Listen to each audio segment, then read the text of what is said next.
Tiongkok untuk secepatnya mengatasi krisis tersebut. Simak berita selengkapnya. Amerika Serikat dan Tiongkok diam-diam telah melakukan negosiasi sampai lebih dari 30 kali. Energi yang dihabiskan lebih banyak daripada negosiasi untuk perjanjian perdagangan antara Amerika Serikat dengan Tiongkok. Itu menunjukkan bahwa pemerintah Amerika Serikat khawatir dengan penyebaran coronavirus jenis baru itu jika sampai mendunia.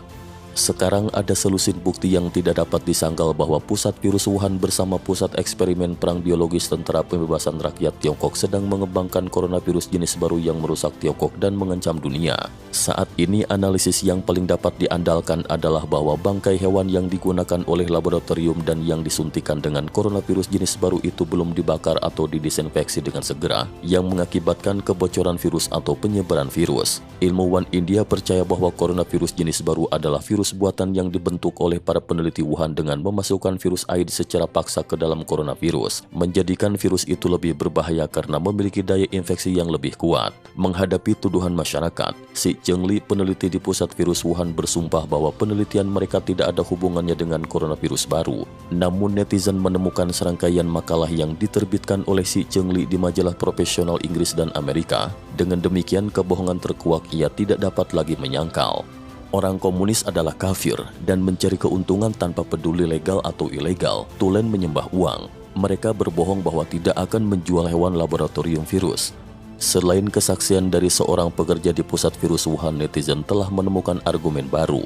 Itu adalah vonis terhadap Li Ning, seorang profesor dan ahli di Universitas Pertanian Tiongkok dan anggota Akademi Ilmu Pengetahuan Tiongkok yang baru saja diputuskan pada 2 Januari 2020 di Beijing. Jelas yang bersangkutan sebelumnya menjual hewan percobaan secara pribadi yang menurut peraturan lembaga tidak diperkenankan. Menjatuhkan hukuman berat kepada Li Ning jelas dimaksudkan oleh komunis Tiongkok untuk membuat yang lain tidak berbuat hal yang sama, menjual hewan percobaan secara pribadi yang dapat membahayakan orang lain sehingga timbul kasus kebocoran coronavirus Wuhan.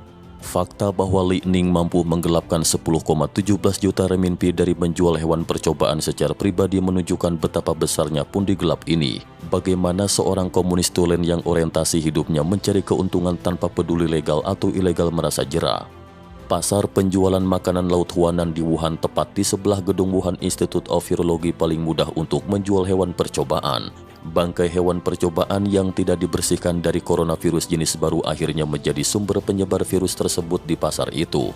Begitu coronavirus menyebar dengan dahsyat, komunis Tiongkok lalu mempublikasikan sebagai infeksi paru-paru atau pneumonia dan langsung memvonisnya sebagai akibat warga Wuhan suka makan masakan daging kelelawar, berbohong demi menyembunyikan fakta. Guangdong sebenarnya memiliki banyak warga yang suka mengkonsumsi masakan daging kelelawar, sedangkan warga Wuhan tidak banyak yang mengkonsumsi daging kelelawar.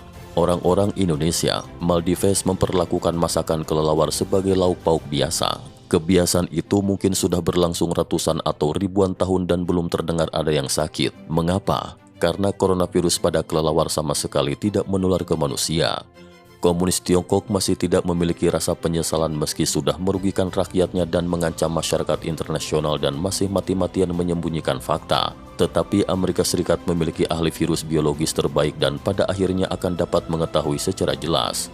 Komunis Tiongkok berusaha menaklukkan dunia melalui perang virus. Tindakan itu hanya akan menghancurkan dirinya sendiri. Kejahatannya pasti akan membangkitkan kemarahan semua umat manusia, juga membuat komunitas internasional lebih memahami bahwa hanya dengan bersatu padu mematuhi Tuhan dan mengikuti suara hati nurani, membiarkan Partai Komunis Tiongkok beserta semua afiliasinya mati, manusia baru dapat terhindar dari ancaman yang lebih besar dan mematikan dari partai jahat itu.